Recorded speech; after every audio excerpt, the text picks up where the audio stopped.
What's happening, everybody? It's your boy Jimmy James 59, and with the Three Kingdoms DLC out and everybody trying to figure out what the new civilizations are good at, I thought that I would go back to something I haven't done in a while, which is kind of a gameplay build order style video. Now, I'm not so much into exact precise build orders these days. That content is out there, and I think everybody plays the game once you play it long enough in kind of your own unique way. But what I am interested in are the sort of the principles that surround civilizations in terms of their openings, their transitions, etc. And so that's what this game is going to be about. And you'll see actually my opponent in this game had a pretty similar idea to me. Now this is a game played on quick play. I played with the Jurchens on the ladder. I found them very useful, and I had an idea that I wanted to test out, and my opponent actually in this game kind of winds up trying to test out the same thing, so I thought this was just perfect. I'm about a 1500 level player, kind of go in and out in the sort of low band on that, and my opponent in this game, I looked him up, he's also a 1500 player, so the skill levels are pretty similar here, though. I think actually, to be honest with you, my opponent kind of outplays me in this game. Not to reveal who wins or anything, keep watching, right? There's definitely more to say, trust me. Now, let me actually, before even getting into the game, though, talk a little bit about where we're at in terms of meta now with Age of Empires 2DE. So, in the last patch, infantry got a major buff with a number of changes, and what that has done is it's really brought the men-at-arms opening, drushing back into the meta. The response to that is usually trying to go for like fast archers, and you tend to need to maybe get a little bit more of a mass of them these days to really contest that infantry rushing well. But it's out there, it's part of the game, and for that reason, I think that the scout rush is maybe falling a little out of the meta. Now, that doesn't mean that scout rushing is dead. It's too weak. Well, it could be too weak. I'm not sure we know that yet. But I'm not saying that that's necessarily true. What I am saying, though, is that just based on the way people are playing the game, we're not seeing that as common of an opening anymore. But there are still civilizations that can execute a scout rush really well, and two of these civilizations in the new DLC, the Jurchens and the Khitans, can do just that.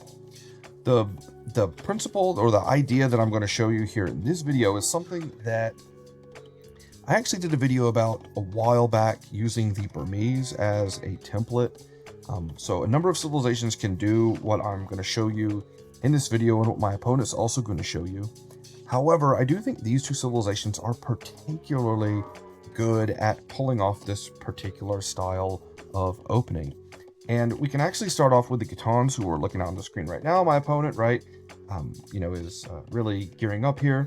And the Khitans not only have a really strong food economy throughout the game, they're really on the cusp of being the new Khmer, I think. But their blacksmith upgrades also grant an additional attack. So you can have scouts with 5+2 damage in the feudal age. That's pretty massive. That's a pretty big damage increase. And the Jurchens, right, if we go down to our fancy civilization here in the blue, going to get a little bit of damage on our opponent's scouts. The Jurchens have an innate bonus where their scouts attack 20% faster. And they also have a pretty decent early game food economy because your hunt and your cows, your sheep, etc., they don't decay. Now, I don't think the Jurchens have the best mid to late game eco bonus, so I actually kind of see the Khitans as like a better sort of long-term version of them, but it's still a pretty good civ, and it has some nice things going for it, but I think you're gonna have to play the Jurchens a little bit differently as the Khitans. These civs are not clones of one another. The Jurchens, I think, have a much they don't really have that economy. They profile to me a lot more like, say, Magyars or Bulgarians, whereas the Khitans, I see them again more like a civilization like the Khmer. Now, interestingly enough, you can see our me and my opponent are doing the exact same thing. The idea behind the Jurchen or Khitan power rush is to go up on 20 population. Again, we haven't hunted any deer here. We have been using the feasting upon the chickens, but you can actually do this build without that. So you can see I have some lumberjacks that really are trying to, get their steps in for the day. And the idea behind this build, right, is that you want to get a stable up and then get a fast blacksmith up, and you can actually use your good food economy to research one of your blacksmith upgrades. So you're seeing, right, we're doing that right now. I'm getting my stable up. My opponent's getting his stable up. And we're just going to go for it here, right? And so you can see, right, we're both getting these, these buildings up, and we want to play this sort of heavy military, heavy aggression. You can see both of us here, right? My opponent actually has over 500 food. I've got, quite a bit of food. You can see I just made 2 scouts, right? So that's going to go down just a bit. My opponent's making some scouts too. We both have a ton of food. I mean, our resources collected are looking really, really good right now. You can also see, right, that I'm making a number of scouts. I'm actually getting horse collar. I think I probably meant to get the wood upgrade, actually, and just misclicked. So, again, right, spending a little bit of extra wood here. But, hey, horse collar's not bad. Gonna keep those farms from seeding. And we're just going to go ahead and get, as you can see, the forging upgrade on our cavalry. Boom, right? We have 2 scouts putting the pressure on, as you can see, right? Again, forging's not in, but you can see, right, these villagers, the damage is actually going down pretty quickly here. So opponent's actually trying to, get around that a little bit. We're not gonna let that villager get to the TC. Gonna take some damage. We've invested the time. We're getting it done, right? And so now we have 4 scouts actually. So doing pretty good here, keeping our attack going. And it's possible our opponent actually didn't necessarily want to get this blacksmith upgrade, but he may have seen that I had the blacksmith upgrade actually and decided that maybe he needs it too. So what's he going to do, right? He's going to, I think, build up the resources here in a moment, and he's probably going to go for it himself, as you see, right? Keep in mind, he's keeping his villagers going. He's just building his first pasture. The Khitans basically have a farm. There's a pasture. Doesn't need to be next to the TC, though you can make it next to the TC if you'd like. And you can put 2 villagers on it, right? Pretty darn cool stuff, right? So he's got 5 scouts. We have 4, right? We've gotten again that one damage that we've done on that villager. So we're just a tad bit ahead. And keeping our villagers creating, our scouts creating a little bit of idle time. Again, that's more of my real impatience than anything else. Really trying to crank out some of these scouts. I didn't know where my opponent's scouts really were a lot of this game. And one of the things that you should be observing here, right, is that at this stage, I really don't have an economy bonus, right? I got all these, farms going. My opponent, right, he's only got these few pastures. And yet, boy, it's something that we're really trying to get our food going. And it's, it's tough. As you can see, our opponent's going to come in, snipe this villager. It's played really well from him. He's going to get a unit back there. And this is a point in the game. Again, I told you, or I might have told you up front, right? I think my opponent really outplays me this game. Not revealing the end result. Keep watching, but or maybe I did. I don't know. You'll have to see. But I think he really played well. Really controlled his units very well. As you can see, right, getting a little bit flustered here, right? I don't get to play that much these days. But, right, we have our 6 scouts making another one. He has his 6. He's running away. I mean, that's the power here, right? I mean, these 2, we're just going to go ahead and click on this, right? He's got 5 plus 2, and we've got 5 plus 1, but we attack so much faster, right? That's really the difference here. And so these 2 civs both have a really, really nice scout rush. I would feel pretty comfortable, especially with the Jurchens, because you get that innate 20% attack bonus. I feel pretty comfortable, I think, playing this civilization into somebody going men-at-arms or drushing. You're going to take out units pretty well. Our opponent really staying nice on the attack. We're going and trying to find some damage. You're going to see, right? We get kind of intercepted here and, try and take out, some of these spear units. Only take out 1. That was a pretty bad engagement for me. And now we're going to have to play a bit more on the defensive, right? So they're getting a little ugly, right? So now we're being forced to make more scouts, right? Really think about, what we're doing in terms of gameplay. We aren't going to be able to move out here. And because I've, clicked and seen that he has his blacksmith upgrade, well, because of that, I'm going to go ahead and I'm going to get my next blacksmith upgrade. Again, we have units that are doing, pretty similarly here in terms of damage. Again, most civs are not going to be able to have 7 attack on their scouts in the feudal age, but our opponent is, and we're just trying to run away here, trying not to lose too many villagers and not fall behind to the Khitans, which are, I think, just a really incredible civilization. Based on the number of pastures he has, which is kind of hard to say. How many more, how much better he's doing in terms of food, because you'll notice, right? For whatever reason, these Khitan workers are listed, I guess, under lumberjacks. I don't know. It's strange. Or maybe this is a glitch in the game. I'm not sure. Either way, though, we have, getting back to the scout fight, this was actually really critical for us to hold this moment here, because we had that extra upgrade for our armor, and that cut down on his attack. Again, this is something that is, again, really useful for the Jurchens. If you can get that early blacksmith upgrade, even an opponent that gets armor, right, you're going to be able to kind of bring them back down to normal just a bit and maintain, again, because of that plus 20% damage, you're going to be able to maintain the attack damage that you have. But no real eco bonus here, though, right? I mean, again, this is a very, very sloppy game for me. You can see we're kind of behind in terms of resources collected, and our Khitan player is really taking advantage of that. I mean, just bursting out onto the scene. This is this is a lot of food coming in, and you can see the resource collected is really starting to break out. Some of that might be due to having a little bit of a build lead, so always be careful about that. Maybe this isn't the best game to showcase some of that. But now, we're not done here. So we've got the scout rush, but what I like to do in these videos is think about how a civilization transitions from an opening. And you can see we've both played heavy scout openings here. Neither one of us have gotten too many villager kills, right? We've got 2 eco kills to 1, which is nice. But we got to think about how we want to play the rest of the game.